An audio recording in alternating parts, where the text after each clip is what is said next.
Well, I know you probably came to this video to learn how to create a buck bedding area. Now we'll get to that in just a few moments because there's a lot of ways to create a buck bedding area. One of the things that, you know, when I'm looking online and online searches and I'm really searching for content potential, title potential, see what else is out there and see what I've already covered. That's a big thing. I want to make sure that I cover things that I haven't covered already because I love the stuff. And one of those things is buck bedding areas. There's so much talk online about buck bedding areas to the point where I think a lot of people, a lot of my clients that I go to, readers, viewers, don't truly understand buck bedding. And a lot of my clients that I go to around the country have spent a lot of effort looking into buck bedding areas, creating buck bedding areas, and actually creating buck bedding areas first without anything else being done prior to leading up to that activity, whether paying someone to cut them out or cutting them themselves. There's so much talk about hinge cuts and how to create buck bedding areas, and not all of it will apply to you. And first off though, there needs to be a set of ingredients that you have on your land that actually is in place first before you even ever think about creating a buck bedding area. You first have to have that daily food source draw. And even if you're scouting bucks on public land, you have to find those main food areas and those main feeding areas first that relate to October, November when you're actually hunting. Does it you no good if those deer are feeding on a patch of white oaks in September in southern Ohio and then those white oaks are gone during the rut and they're not relating to that movement. So you have to have food. You have to have food in order to say the food behind me, the ag land behind me, food plots, whatever it is, that you know those does are hitting that every afternoon. You know those does want to bed as close to that food source as possible. Once you have that alignment of food, screening around that food source, the does want to bed as close to that food source as possible without being out in the open.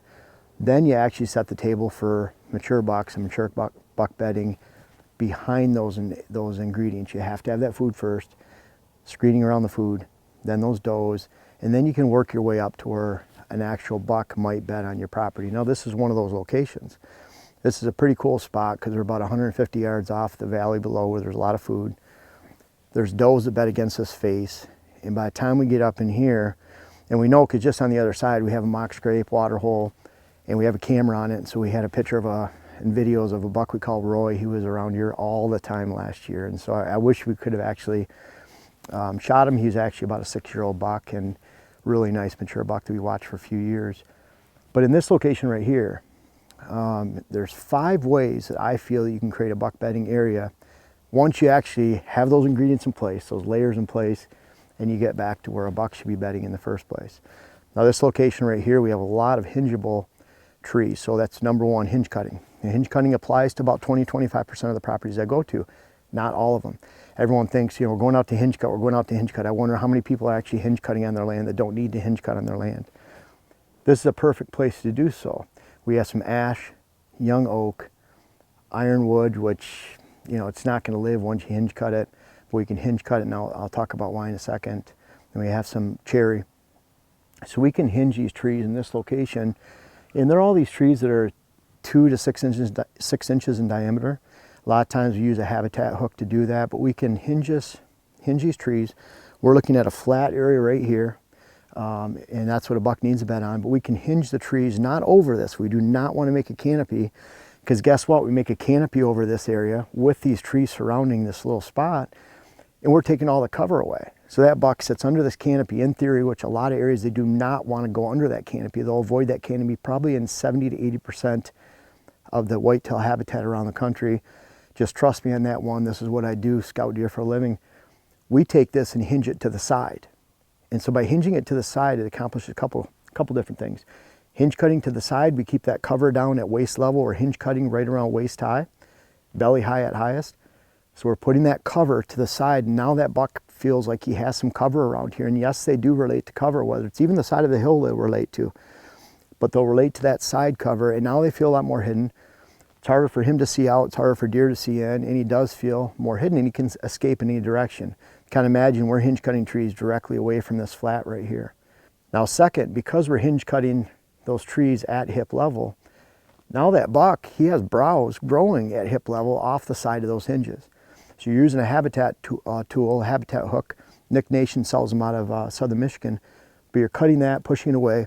Now you have that cover, and then you have that food growing outside of out of the hinge. And even in ironwood, I've seen ironwoods that have been hinge cut that they've actually sat there and stayed there with that really hard wood for many years. Even though it didn't regenerate, it still offered that side cover, no different than a blowdown, for many years to come. And that's at least offering half of what a hinge cut does, which is create that cover. Now you have that food growing at head high, and it's a lot of reason for him to be here. I could act real smart, and I could make this. You could put a camera on it, and then yes, in October a buck uses it, and it's really not that hard though. It's if you have food down there, does down there, and they're kept happy, you're not spooking them. Now when you get up this level and on the bench of this point that's starting to fall down over here, then there'll probably be a buck bedding here. It's it's pretty easy to determine that. So pretty easy to do. And then we have a little flat down here, we have a flat right down here, we have a bench right here. So I would come into an area like that, and I would make 4, 5, 6 of these little areas with spokes and flat areas, and it might cover 1/4 of an acre, half acre at most. And it's going to be, a deer can go from here to that one, to that one, to that one over there. They can crisscross back and forth. I call it a maze and pocket effect. And now because of the type of material here, you can hinge cut. You're leaving the mature oaks, the few mature pines that are in here, and you're just hinge cutting the rest, putting it down the ground, and you're making a very easy to move through maze and pocket effect by creating hinges. Pretty easy to do. And if you have this material and you have this location, again, food, does, and then room for buck bedding up here, then you can create that situation. Now the second way to create a buck bedding area, this is one of my favorite on the client properties I go to, is through the use of logging. So we have an area like this, and if there were harvestable trees, which there are not, but if we had harvestable trees, then I really like, instead of this being a 1/4 acre area where we expect bucks, we'd take this whole 5 acre area, we make this a buck bedding area because, again, it aligns up with food, does, and then bucks up here. Loggers are making a 5 acre and they're harvesting the timber in the 5 acre area. The higher the percentage of harvest, the better. I've seen some select cuts. They select cut so few trees that in 5 years the canopy was closed back up. And let's say they removed only 10% of the canopy, 15, 20% of the canopy. It closes up and it's actually more open and lower stem count because of the trees have been removed 5 years after cutting. But if they're coming in here, I'd recommend a heavy select cut if the trees were appropriate for that, or even a complete clear cut. And then when you have that clear cut and that open sunlight, great time to diversify by adding some conifer. So we'd add some conifer back in here. In a timber harvest, any timber harvest, what you don't want to do, and I've seen this and we've had some big messes to clean up for clients, is they'd come in and they'd hack and squirt all the undesirable trees, the box elder, maybe even some ash, some basswood, and they're killing those trees, letting them lay. They're harvesting the good timber. Now you have such a mess, the deer can't even move through. So we've literally had clients that have hired our services that we've had to go and clean up after a logger in a 10 acre area, move logs around that were dead and stumps, so the deer could even move around and use that. And if we didn't do it, they wouldn't be able to use it for 5 to 10 years or more. We have loggers that do that in areas and foresters that prescribe that type of cutting. Don't accept that on your land. If you can't walk through it easily after they've been through, they need to clean it up. They need to make it so deer can actually move through it. We've had areas where you have to crawl up and down logs to get into. But secondly, having the loggers come into an area, clear cut, select cut, even if you have to go back and clean up afterwards, you have to make those deer through. Very easy way if they're already on the property harvesting area. If harvesting timber, maybe they're select cutting the rest of the land. And in the areas you want buck bedding, you have them clear cut, even if it's a 1 or 2 acre area. Great when they're already there and the loggers are already on your property to have them do what they do and clear that property, and that can create a great buck bedding area. Well away from, again, food, does, and then you're in that actual buck bedding area. Now third practice I really like is if you have mature timber and you're having a hard time getting a forester, logger, or a harvester in your area to come out. Maybe you don't want to remove those trees. Maybe someone in your family doesn't, your spouse, they don't want you to remove those trees. Then going through and picking those undesirables, and I would say those forked, those leaning, those weak. You have this big, giant, dominant mast cover overstory right here. And then you have the subordinate down here next to it that's never going to mount to anything. And you have this nice wide top future dominant species tree down here that you leave alone. You take out that subordinate in between, and now you have more space for the mature tree and the subordinate put together. And the future dominant tree put together. You're taking that subordinate out.